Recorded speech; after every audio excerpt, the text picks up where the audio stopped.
Continuamos con el curso de la historia de la arquitectura, esta vez con la arquitectura neoclásica.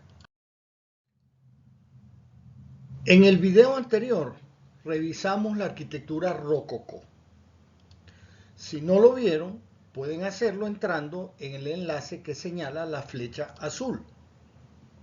En este video revisaremos la arquitectura neoclásica, específicamente en Europa.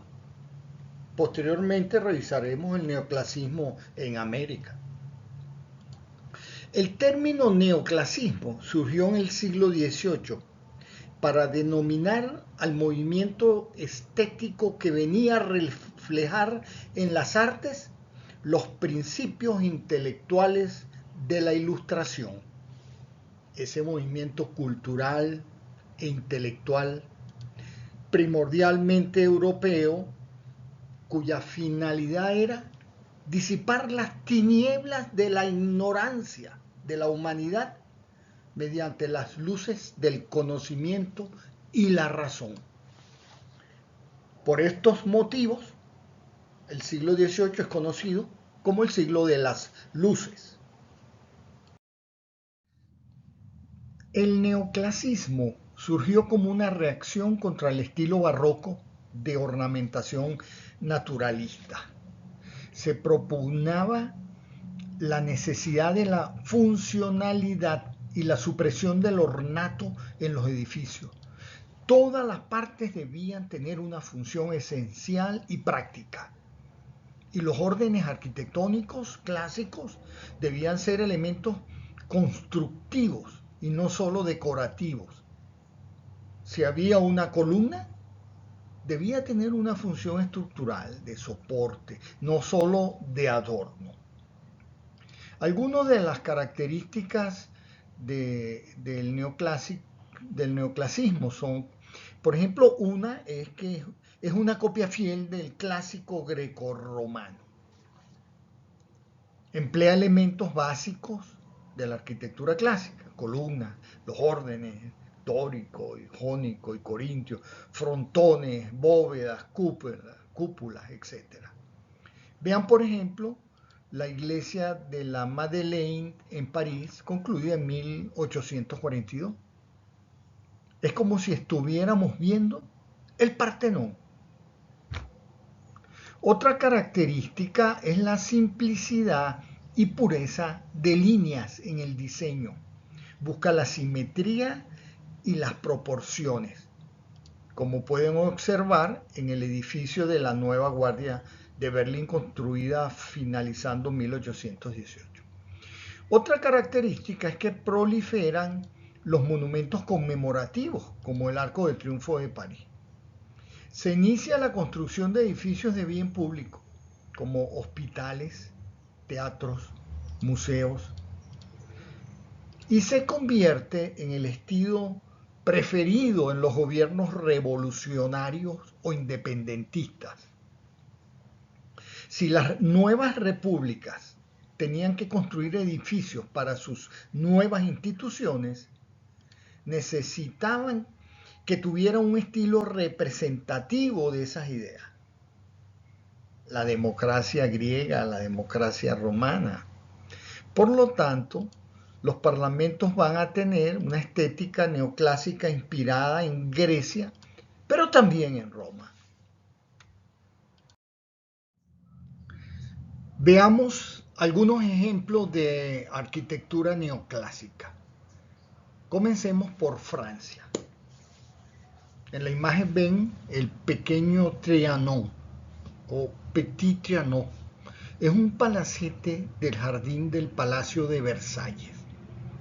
En 1762, el rey pidió a su primer arquitecto, Henri-Jacques Gabriel, que construyera un palacio en un estilo nuevo que ofreciera una vista sobre los diferentes jardines. A diferencia del gran Palacio de Versalles, el Petit Trianon está pensado para el disfrute íntimo de los personajes de la familia real. El edificio se inclina a la idea de la figura geométrica elemental. Ha desaparecido toda la decoración y elementos que no son esenciales. Vemos elementos asociados a los órdenes clásicos: el entablamiento, las columnas separadas de la fachada, no están pegadas a la pared a la manera barroca, la balaustrada que corona el edificio. Ha desaparecido la típica articulación barroca con las pilastras colocadas entre las ventanas, y esos elementos se han sustituido por un simple guardapolvo que protege la ventana de la entrada del agua.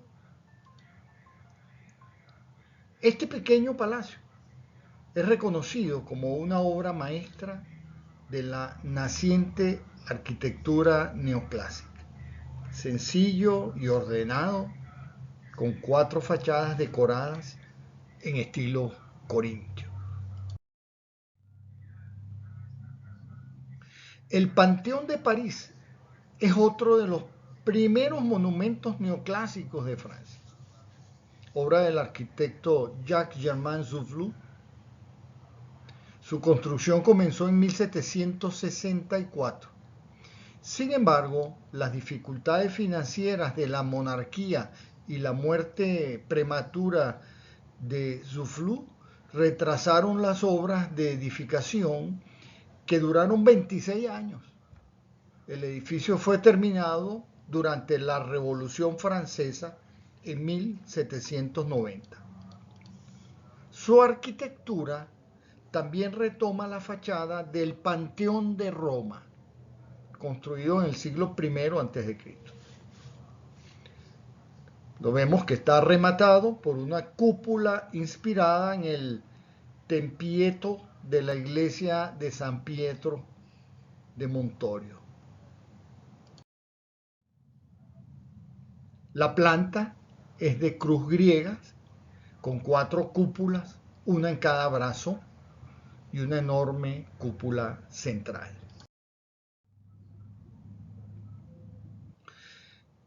La iglesia de la Madeleine es una iglesia situada en la plaza del mismo nombre en París. Un ejemplo perfecto del estilo neoclásico, con su pórtico octástilo. Ven que tiene 8 columnas. Su construcción se extendió durante 85 años debido a la inestabilidad política en Francia. El edificio tiene una longitud de 108 metros y una anchura de 43 metros y una altura de 30 metros. Y está rodeado por 52 columnas corintias. La Madeleine es casi, en cuanto a su aspecto exterior, una restitución del templo de Zeus olímpico de Atenas.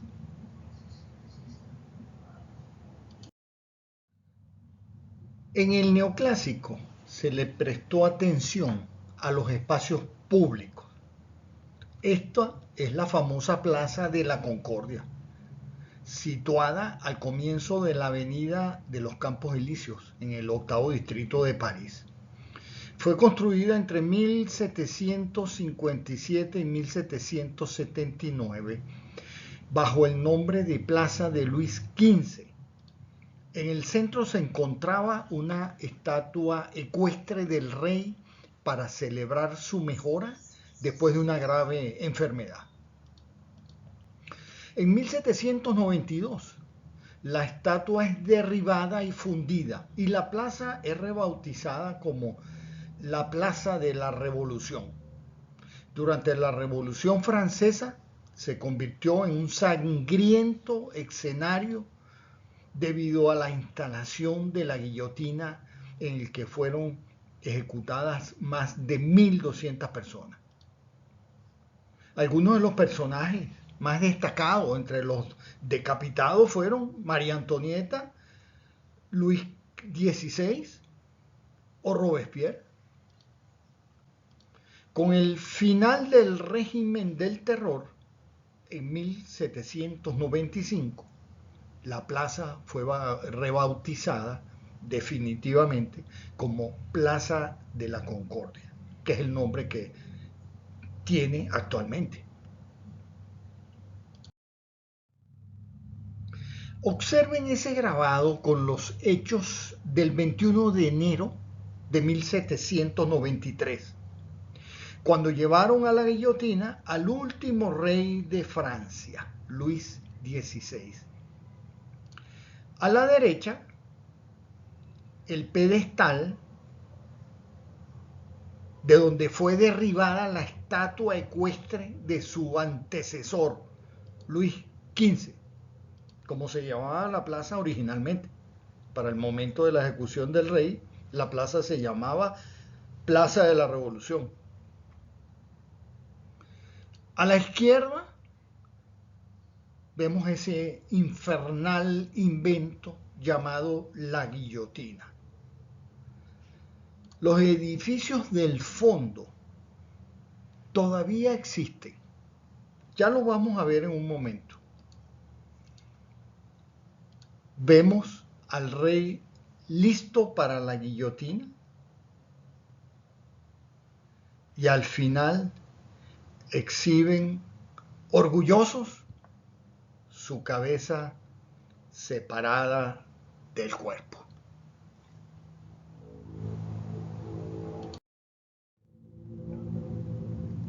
La plaza está cerrada solo por uno de sus lados, donde se encuentran los imponentes edificios que vimos en la imagen anterior y les dije que ya lo íbamos a ver posteriormente, que son estos que les voy a mostrar.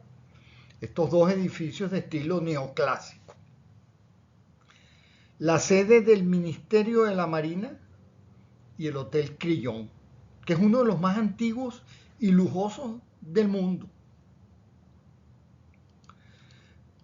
La Plaza de la Concordia adquirió su aspecto actual entre 1836 y 1840, cuando se colocó en el centro un enorme obelisco proveniente de Luxor. El obelisco tiene más de 3000 años de antigüedad, donado por el virrey de Egipto. Enmarcando el obelisco se encuentran dos fuentes monumentales de estructura romana que presentan esculturas en las que se mezclan figuras humanas con animales marinos. En el periodo neoclásico se construyeron varios arcos o puertas en distintas ciudades europeas que se han vuelto célebres. Uno de ellos es el Arco de Triunfo de París, Arc de Triomphe de l'Étoile o Arc de Triomphe de la Toile, hoy Plaza Charles de Gaulle. Una enorme rotonda con 12 avenidas diseñadas en el siglo XIX. Es uno de los monumentos más famosos de la capital francesa y probablemente se trate del Arco de Triunfo más célebre del mundo. Fue construido entre 1806 y 1836 por orden de Napoleón Bonaparte para conmemorar la victoria en la batalla de Austerlitz. Tiene una altura de 50 metros, un ancho de 45 metros y una profundidad de 22. Está inspirado en el arco de Tito de Roma. Pueden ver el análisis de este arco, el de Tito, en el video número 3, que trata sobre la arquitectura de la antigua Roma. Otro monumento similar es el Arco de Triunfo del Carrusel, construido entre 1806 y 1808 por Pierre-François Léonard Fontaine y Charles Percier, según el modelo del Arco de Constantino en Roma. El Arco del Triunfo del Carrusel está ubicado entre el Museo del Louvre y el Jardín de las Tullerías, con entradas en cada una de sus 4 caras. Es un templo tetrápilo. Las 4 columnas de orden corintio son de mármol rosa, así como el entablamiento. Los 4 caballos de la cuadriga de bronce que se halla en lo alto del arco son una réplica de los que están en el Museo de la Basílica de San Marcos de Venecia. Ubiquemos estos ejemplos que hemos visto del neoclásico parisino en el mapa de la ciudad. El Arco del Carrusel, muy cerca del Museo del Louvre. Ahora vemos la Plaza de la Concordia y el Arco del Triunfo. Todos están en una misma línea recta imaginaria.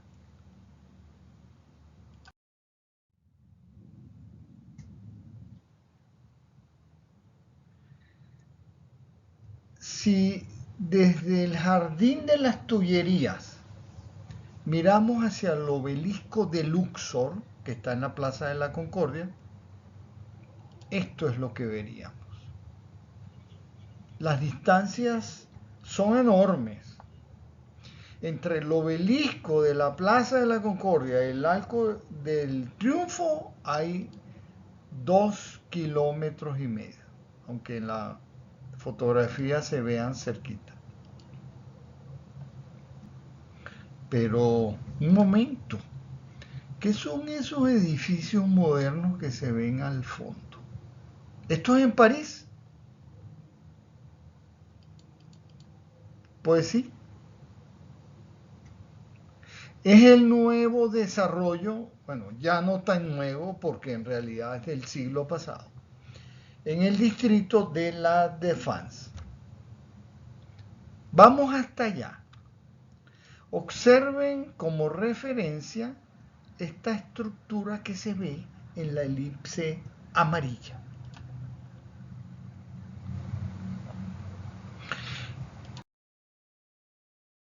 Que ampliar el mapa. Habíamos dicho que de la Plaza de la Concordia al Arco del Triunfo hay 2,5 kilómetros. Pues 5 kilómetros después está la Défense, donde se encuentran esos edificios modernos que vimos en la fotografía. He aquí una vista de la Défense. La estructura que les dije que observaran en las láminas anteriores, ahora vemos que es parte de un edificio llamado el Gran Arco. Ahí lo ven, el Arco de la Défense o el Gran Arco. Aquí lo ven en todo su esplendor, una maravilla arquitectónica.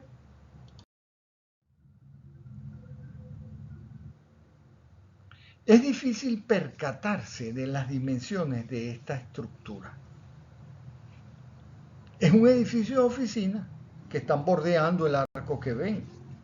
Y bueno, como siempre, utilicé a mi modelo para que tengan una mejor idea de las dimensiones. Ella se va a sentar aquí, en las escaleras.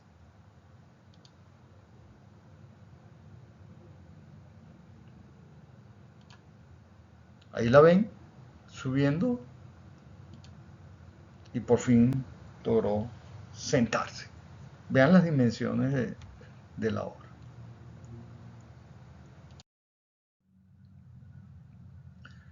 Esta es una vista desde arriba del arco. En línea recta vemos el Arco del Triunfo, bueno, muy pequeño, detrás está el obelisco de Luxor que no se observa.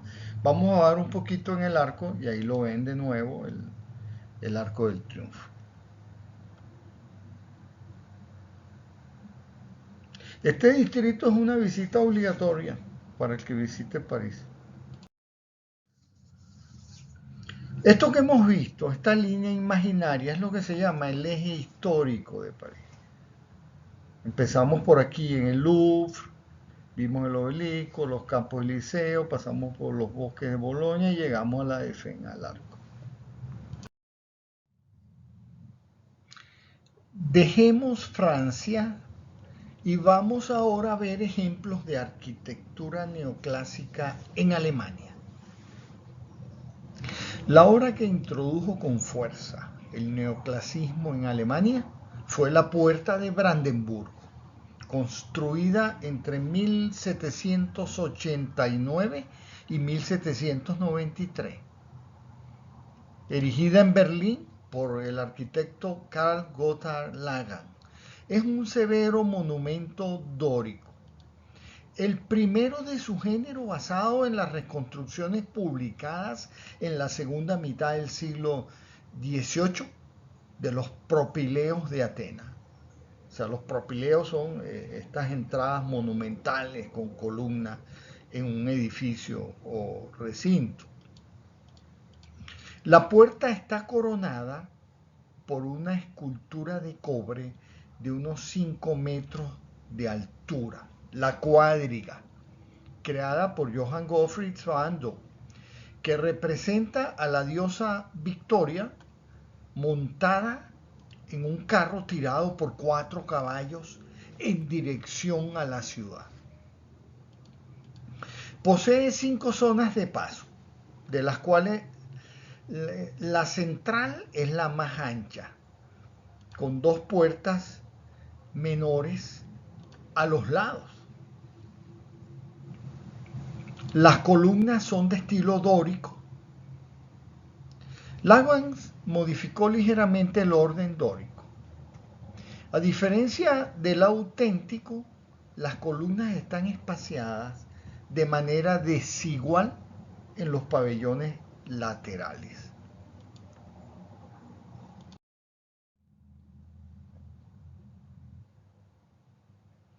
Además, esta es otra diferencia, las columnas tienen basamento. El orden auténtico no lleva basamento, como pueden ver en el Partenón de Atenas.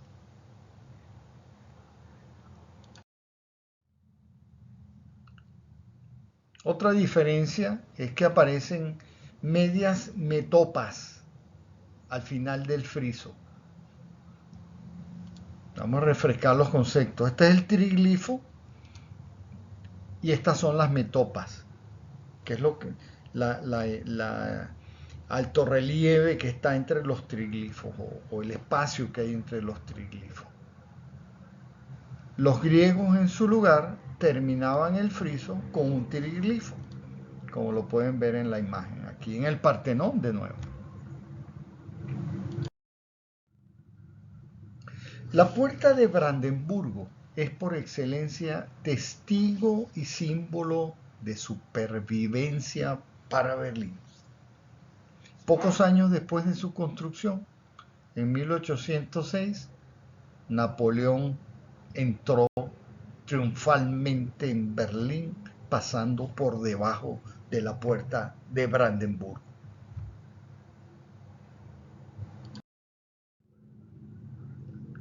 Fue también aquí donde los nazis celebraron el acceso al poder de Hitler en 1933 y realizaron durante unos años esos desfiles y concentraciones de masas con los que el Estado Nacional Socialista pretendía demostrar al mundo su fuerza y unidad, lograda en base de la completa sumisión de quienes se oponían a sus demenciales ideas.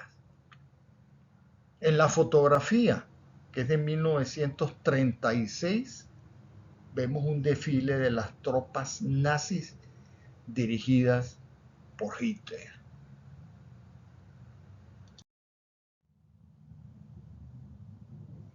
Al término de la Segunda Guerra Mundial, en 1945, la puerta de Brandenburgo quedó seriamente dañada. Se aprecian los grandes desperfectos que sufrió la escultura de la cuadriga tras los bombardeos en la conquista por Berlín. Dos soldados de la Unión Soviética izan la bandera del Ejército Rojo como símbolo de la victoria. Aquí vemos soldados rusos que se toman fotografías en el sitio.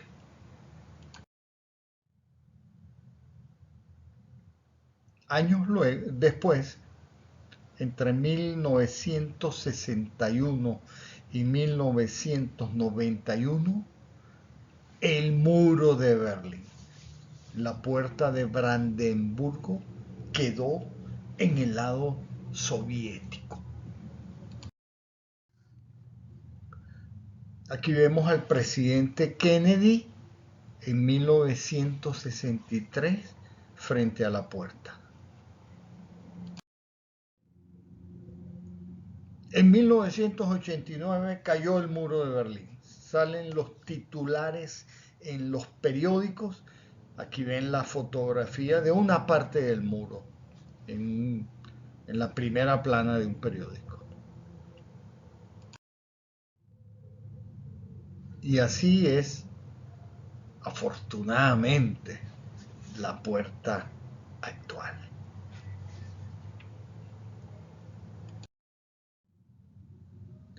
Si dejamos la puerta de Brandenburgo y nos desplazamos en esta dirección, por el Boulevard Unter den Linden, el más famoso de la ciudad, llegamos hasta la isla de Spry. La parte norte de la isla se conoce como la isla de los museos, que se la señalo en verde, nombre recibido por reunir 5 prestigiosos museos.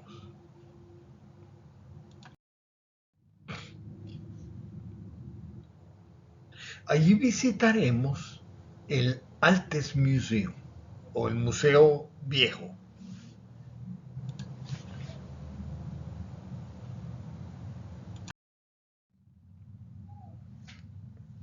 Altes Museum es edificio del clasicismo diseñado por el arquitecto alemán Friedrich Schrinkel. Su construcción fue terminada en 1828. El edificio es considerado como uno de los más importantes ejemplos del neoclasismo. Es el primer museo del mundo diseñado como tal, porque antes los museos se montaban en antiguos palacios o en edificios abandonados. El edificio tiene una longitud de 87 metros y una anchura de 57 metros. Su forma es de paralelepípedo, con 2 patios interiores y cubierta plana. Las salas de exposición están agrupadas alrededor de dichos patios.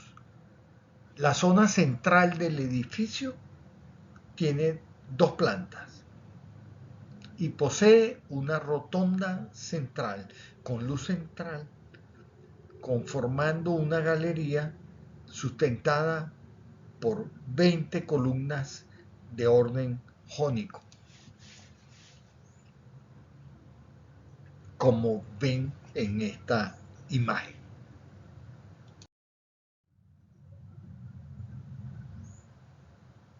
Así lucía el edificio en 1950, 5 años después de terminar la Segunda Guerra Mundial.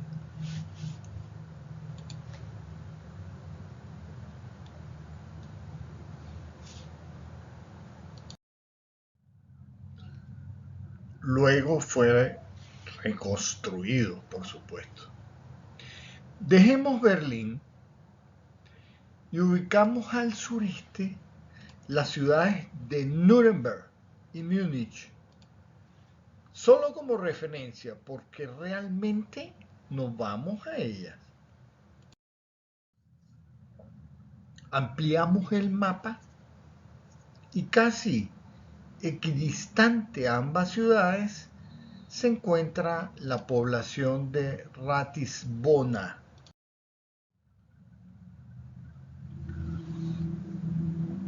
Aquí vemos a Ratisbona surcada por el río Danubio y muy cerca al este se encuentra el lugar que queremos visitar. Si venimos navegando el Danubio, de repente tenemos ante nosotros un imponente templo griego que no esperábamos ver allí.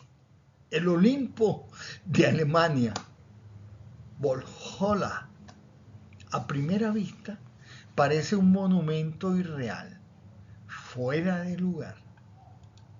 Sorprende encontrar una réplica del Partenón de Atenas a orillas del Danubio, un entorno tan diferente del original, especialmente en los días de invierno, en los que puede verse nevado. Es un templo neoclásico cuyo propósito es servir de monumento y salón de la fama a alemanes laureados y distinguidos. Es una copia perfecta del Partenón de Atenas, sostenido por 52 columnas dóricas. En su interior se albergan bustos de 130 personas ilustres cubriendo 2000 años de historia. Esta es una vista del interior. Y una vista del río Danubio desde el templo.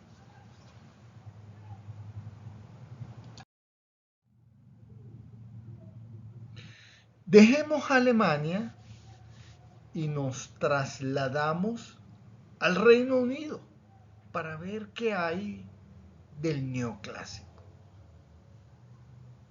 Estuvo muy influida en sus inicios por el palladianismo o arquitectura palladiana, que es un estilo originado en la obra del arquitecto italiano Andrea Palladio, que vivió entre 1508 y 1580, y él influyó notablemente en la arquitectura neoclásica. Ampliamos el mapa, ubicamos Londres y a un poquito más de 200 kilómetros se encuentra Hockland Hall. Hockland Hall es una casa de campo de tipo palacio británico aristocrático en un entorno rural, situada junto a la aldea de Hockland, en el norte del condado de Norfolk, en Inglaterra. Propiedad aún de la familia que la construyó, los condes de Leicester. La planta consta de un edificio central conectado por sus ángulos a otros 4 edificios menores, casi independientes. dedicadas a cocina, capilla, habitaciones de invitados y biblioteca. En la parte central se ubican las habitaciones privadas. El conjunto muestra una completa uniformidad y en algunos casos lleva al uso de falsas puertas para lograr esta absoluta simetría. El vestíbulo está flanqueado por columnas estriadas elaboradas en alabastro y su bóveda de casetones que alcanza 15 metros de altura. Esta bóveda está inspirada en la del Panteón de Agripa en Roma.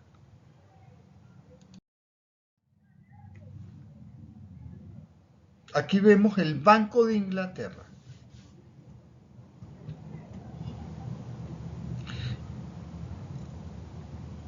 El edificio donde tiene su sede es obra del arquitecto británico Sir John Soane y fue construido entre los años 1792 y 1823. Un complejo caracterizado por su sencillez estructural. Este es el Museo Británico. La construcción del edificio actual, que es el que ven aquí, de estilo neoclásico, diseñado por Robert Smycke, finalizó en 1857. Es un edificio monumental con una elegante columnata jónica. Esta es la sala de lectura del museo. Como curiosidad y confirmando la historia que esconde este edificio, los libros de la sala han sido consultados por grandes personajes a lo largo de la historia. De manera que si vas y tomas un libro, probablemente estuvo en manos de Gandhi, Marx, Lenin, Oscar Wilde o Rudyard Kipling, por citar algunos. Vamos ahora a Italia.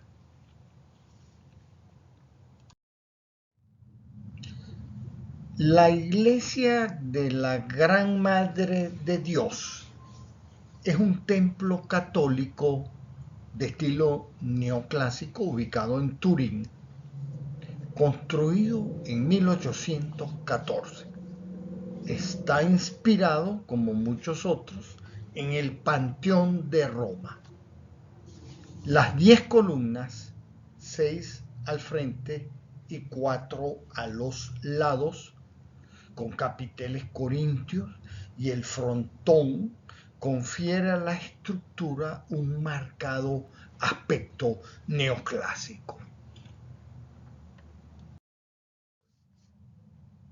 La parte más importante de la iglesia es sin duda la cúpula. Es considerada una obra maestra del neoclásico piamontés. La estructura está enteramente realizada en hormigón y termina con un óculo circular de más de 3 metros de diámetro, desde el cual filtra la luz cenital. La Basílica de San Francisco de Paula es una de las mayores iglesias de Nápoles. Está ubicada en el hemiciclo de Plaza del Plebiscito frente al Palacio Real. Se trata de la más importante iglesia italiana del período neoclásico. Fue construida entre 1816 y 1846. La iglesia, por su forma circular, recuerda de nuevo el Panteón de Agripa La fachada es precedida por un pronaos formado por 6 columnas de orden jónico. El centro, la rotonda o la sala circular de un diámetro de 34 metros, está cubierta por una cúpula sostenida por 34 columnas de orden corintio de 11 metros de altura con fustes de mármol. Vamos ahora a Rusia a ver algo de su arquitectura neoclásica, específicamente a San Petersburgo. La arquitectura neoclásica en Rusia se desarrolló durante la segunda mitad del siglo XVIII. Un ejemplo significativo es la antigua Bolsa de San Petersburgo, de inspiración griega, diseñado por el arquitecto francés Thomas de Thompson e inspirada en el templo de Hera en Paestum. El edificio se construyó entre 1805 y 1810 para alojar la Bolsa de San Petersburgo, aunque posteriormente ha tenido otros usos. Actualmente alberga el Museo Naval Central. Ahora vamos a España.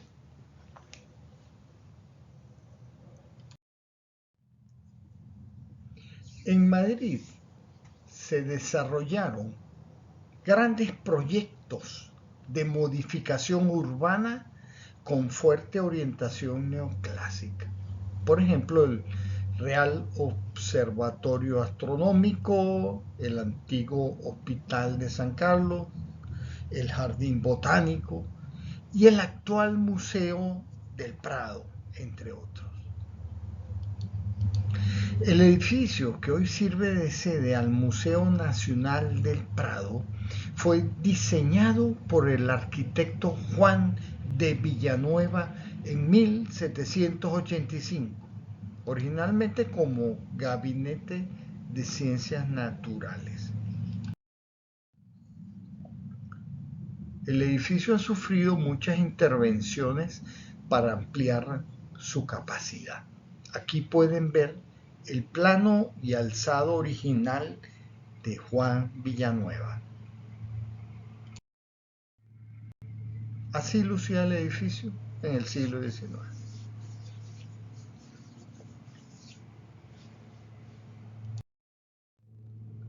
Bueno, después de este paseo por la arquitectura neoclásica europea, vamos a abordar la arquitectura neoclásica en América.